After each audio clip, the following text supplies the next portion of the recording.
জাপানকে সরিয়ে বিশ্বের fourth largest ইকোনমিতে চলে এলো ভারতবর্ষ। অর্থাৎ ভারতবর্ষের জিডিপি বর্তমানে আন্তর্জাতিক স্তরে চতুর্থ স্থানে জায়গা পেল। এর মানেটা কি? অনেকেই এর মানে জানেন না বা বুঝতে পারছেন না। এখানে অনেক কনফিউশন কিন্তু উঠে এসছে। স্পেশালি অনেক প্রশ্নের মধ্যে সব থেকে গুরুত্বপূর্ণ প্রশ্ন, আমরা কি জাপানের থেকে একটা বেটার জায়গায় চলে গেলাম? আমরা অ্যাকচুয়ালি জিডিপিতে কোথায় গিয়ে পৌঁছালাম, যার জন্য চারিদিকে এত হইচই হচ্ছে? এর জিওপলিটিক্যাল ইম্প্যাক্টটাই বা কি? এর পরে আমাদের পাল্টা চ্যালেঞ্জগুলো কি কি হতে পারে? এবং অনেক রাজনৈতিক দল প্রশ্ন তুলে দিয়েছেন, যেখানে ভারতবর্ষ বিভিন্ন ক্ষেত্রে পিছিয়ে আছে, ঠিক সেখানে এই জিডিপিতে চতুর্থ স্থানে কিভাবে যাওয়া সম্ভব?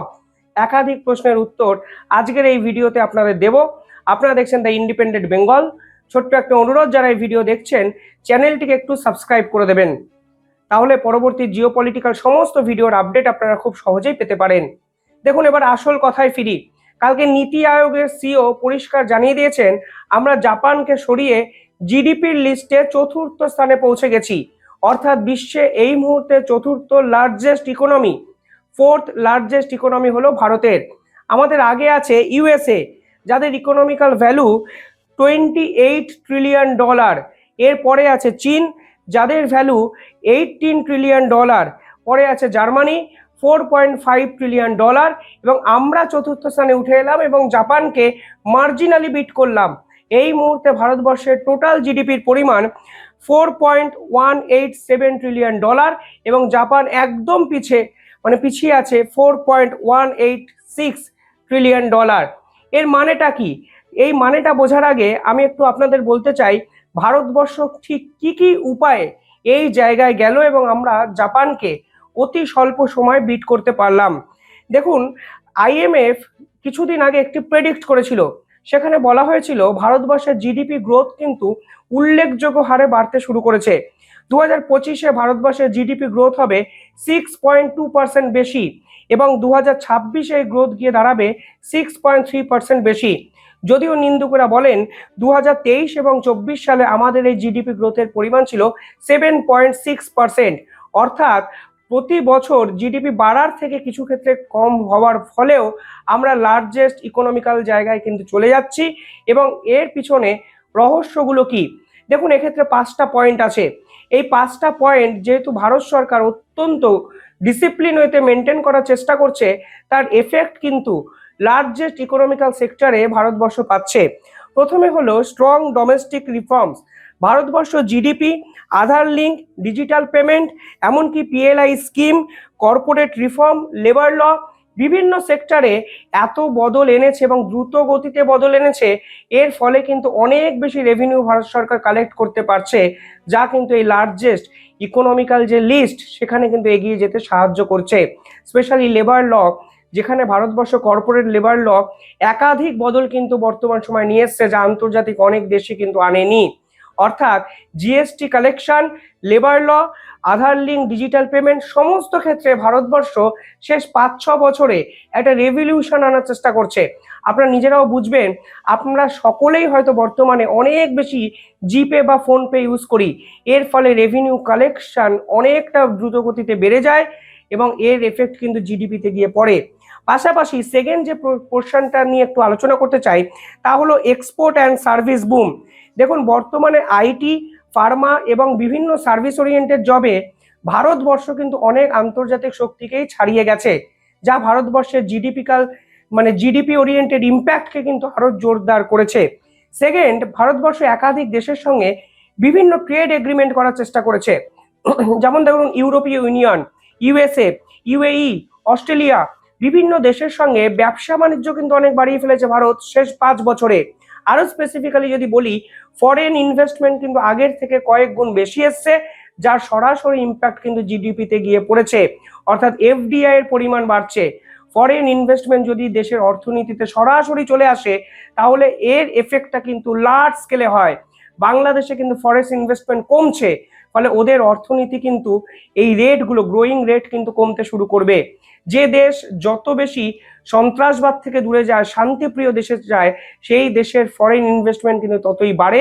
আপনারা পাকিস্তানের সাথে ভারতের তুলনাটা করলে খুব সহজেই বুঝতে পারবেন। পাশাপাশি এখানে সব থেকে বেশি যেটা ইম্পর্টেন্ট বিষয় হলো ইয়ং ওয়ার্কফোর্স, যা জাপানে নেই। জাপানে কিন্তু অনেক বেশি ওল্ড এজ ওয়ার্কফোর্স। এই মুহূর্তে ভারতবর্ষের কাছে যে ইয়ং ক্যালিবার পার্সোনালিটি মানুষরা আছেন, এদেরকে কিন্তু ভারত সরকার ব্যবহার করার চেষ্টা অনেক বেশি করছে, যা একেবারে চায়না কিন্তু কাজে লাগিয়ে আজকে 2 নম্বর জায়গায় বিশ্ব মানচিত্রে পৌঁছে গেছে। এবার অনেকেই আপনারা বলবেন, জাপান কেন পিছিয়ে গেল তাহলে? ভারতবর্ষ যা করছে জাপান তো অনেক বেশি এফেক্টিভলি এর আগে করেছে। জাপানের দেখুন 2022-এ এবং 2025-এ শেষ 3 বছরে যদি পার্থক্যটা দেখেন, দেখবেন ডলারের দাম ক্রমশ বাড়তে শুরু করেছে। এই জিডিপির যে তুলনামূলক পার্থক্যগুলো আমরা করছি, এটা কিন্তু ডলার ওরিয়েন্টেড একটা স্ট্যাটিস্টিকের মাধ্যমে আমরা পুরো বিষয়টা দেখি। 2022-এ জাপানের মুদ্রা ইয়ান, এই ইয়ানের দাম কিন্তু অনেকটা বেশি ছিল। যেমন ধরুন $1 পরিমাণ সে সময় ছিল 105 থেকে 110 ইয়ং। 2025-এ সেই সংখ্যাটা গিয়ে দাঁড়ায় 140 ইয়াং, এবং কোনো এক সময় তো 160 ইয়াংয়েও পৌঁছে যায়। ফলে ডলারের দাম কিন্তু জাপানে অনেকটা বেশি। সেক্ষেত্রে কিন্তু জিডিপিতে এর ইম্প্যাক্ট পড়ছে বিভিন্ন ক্ষেত্রে, বিশেষজ্ঞরা বলছেন। পাশাপাশি জাপানের যে গ্রোথ, তা কিন্তু একটা স্ট্যাটিক জায়গায় আটকে গেছে। ডাইনামিজম কিন্তু এখানে জাপান সরকার দেখাতে পারেনি কিছু ক্ষেত্রে। 1990 সাল থেকে 2025-এ 0% গ্রোথে কিন্তু বিলং করছে জাপান। অর্থাৎ কোনো ক্ষেত্রেই জাপান কিন্তু মানে একটা বহির্বিশ্বে উল্লেখযোগ্যভাবে জিডিপি গ্রোথটাকে দেখাতে পারছে না। তারও কিছু স্পেসিফিক রিজন আছে। যেমন জাপানের যে লেবার আছে, তারা কিন্তু ওল্ড এজ লেবার ফোর্স বলা হয় ওদেরকে। অনেক বয়সী মানুষরা কিন্তু তাদের লেবার ওরিয়েন্টেড কর্মকাণ্ডে যুক্ত আছে, যা কিন্তু জাপানের জিডিপি গ্রোথটাকে কিছুটা স্ট্যাগনেন্ট করে দিয়েছে। পাশাপাশি জাপানের কিছু জায়গায় স্ট্রাকচারাল চ্যালেঞ্জও কিন্তু আছে, যা আমি বিস্তারিত বলছি না। অর্থাৎ ভারতবর্ষ যা কিছু ক্ষেত্রে শেষ 5 বছরে পেরেছে, জাপান পারেনি, তা পরিষ্কারভাবে কিন্তু বোঝা যাচ্ছে। এর জিওপলিটিক্যাল বেনিফিটটা কি হতে পারে? দেখুন, প্রথমত ফরেন ইনভেস্টমেন্ট অনেক আসবে। ফরেন ইনভেস্টমেন্ট নিয়ে কথাবার্তা হবে, এবং আন্তর্জাতিক যত সংগঠন আছে সেখানে ভারতবর্ষের প্রেজেন্স কিন্তু বাড়বে। G20-তে প্রেজেন্স বাড়বে, ব্রিক্সে প্রেজেন্স বাড়বে, IMF-এ ভারতবর্ষের ইনফ্লুয়েন্স বাড়বে। সর্বক্ষেত্রে চতুর্থ লার্জেস্ট ইকোনমিক্যাল কোনো কান্ট্রিকে অ্যাভয়েড করার ক্ষমতা বিশ্বের কোনো দেশ কিন্তু দেখাতে পারবে না। FDI অ্যাট্রাক্ট হবে, ফরেন ইনভেস্টমেন্ট আসবে, এবং কিছু জায়গায় কিন্তু ভারতবর্ষের নেগোসিয়েশনের যে পাওয়ার, তা কিন্তু অনেকটা বেড়ে যেতে পারে। এবার এই যে তালিকা প্রকাশ হয়েছে, তাতে কি বোঝা যাচ্ছে আপনারা বোঝার চেষ্টা করুন।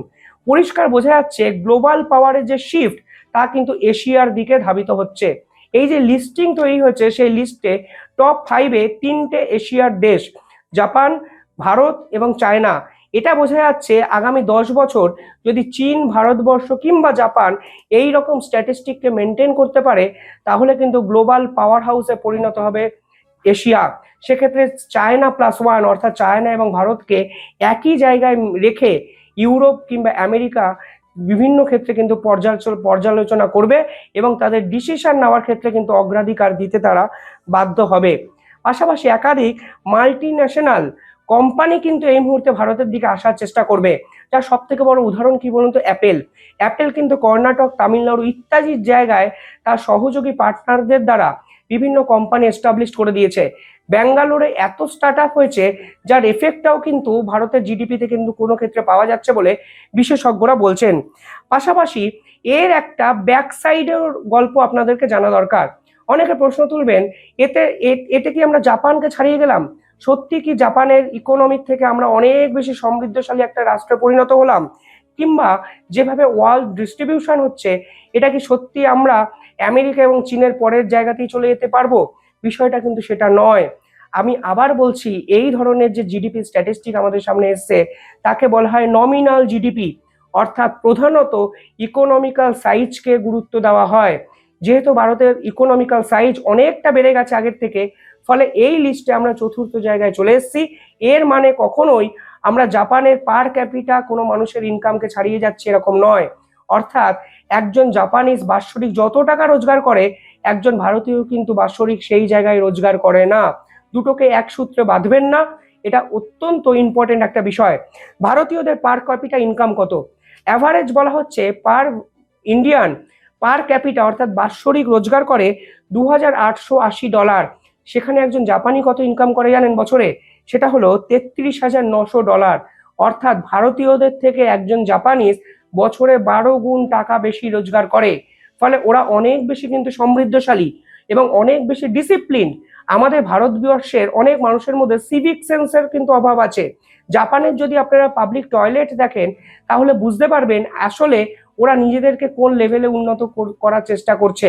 টেকনোলজি বলুন, হেলথ কেয়ার সেক্টর যেটা আছে সেখানের ইনভেস্টমেন্ট বলুন, এডুকেশনাল সেক্টরে ইনভেস্টমেন্ট বলুন, সর্বক্ষেত্রে ওদের ইনভেস্টমেন্টগুলো যদি বোঝার চেষ্টা করেন তাহলে আপনারা পরিষ্কার বুঝতে পারবেন ওদের যে লাইফস্টাইল তা কিন্তু ভারতীয়দের থেকে অনেকটা উচ্চ মানের। পাশাপাশি কোয়ালিটি অফ লাইফের পাশাপাশি education, public toilet, public awareness, বহু ক্ষেত্রে কিন্তু জাপানিজরা ভারতীয়দের থেকে এগিয়ে আছে। ফলে লার্জেস্ট ইকোনমিক্যাল একটা জায়গায় যাওয়া মানে লার্জেস্ট ইকোনমিক্যাল জিডিপি হওয়া মানে জাপানকে তার লাইফস্টাইল বা উন্নততর জীবনযাত্রার ক্ষেত্রে ছাপিয়ে গেছি, একদমই কিন্তু এটা মানবেন না বা ভাববেনও না। এখানে যেটা ইম্পর্টেন্ট সেটা হলো আমরা ছাপিয়ে যেতে পারি যদি আমাদের পাবলিকের সিভিক সেন্স কিছু ক্ষেত্রে থাকে। সরকার যদি অনেক বেশি এডুকেশনে ইনভেস্ট করে, সরকার যদি অনেক বেশি হেলথ কেয়ার সেক্টরে ইনভেস্ট করে, আমরা টোটাল জিডিপির হেলথ কেয়ারে ইনভেস্টমেন্ট করি 1 থেকে 2%, সেখানে জাপান কিন্তু আমাদের থেকে double invest health care sector এবং এডুকেশন পারপাসে করে। ফলে প্রত্যেকটি ক্ষেত্রে যদি ধরে ধরে বিশ্লেষণ করেন তাহলে দেখবেন এই আমরা জাপানের থেকে হয়তো লার্জেস্ট জিডিপিতে অনেকটা এগিয়ে গেলাম, কিন্তু পার ক্যাপিটা ইনকাম ওরিয়েন্টেড যে পার্টিকুলার এই সেক্টরে আছে সেখানে কিন্তু জাপানকে আমরা এখনো ধরার জায়গায় যাইনি। এখানে কিন্তু সরকারের একার দায়িত্ব নয়, সাধারণ মানুষেরও দায়িত্ব আছে।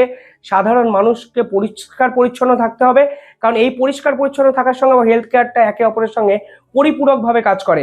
ফলে এই ভিডিওতে যদি আরো ডিটেলিং আলোচনা করি তাহলে আপনারা হয়তো এমন অনেক কিছু হয়তো ভাবতেও পারেননি যা আমাকে বলতে হবে। যদিও আজকে আমাদের কাছে অত্যন্ত গর্বের বিষয়, আমরা মরাললেস সামগ্রিকভাবে ভারতবর্ষ, আমাদের দেশ ভারতবর্ষ বিশ্বের চতুর্থ ইকোনমিক্যাল স্ট্রাকচার লার্জেস্ট জিডিপিতে কিন্তু গিয়ে পৌঁছালো।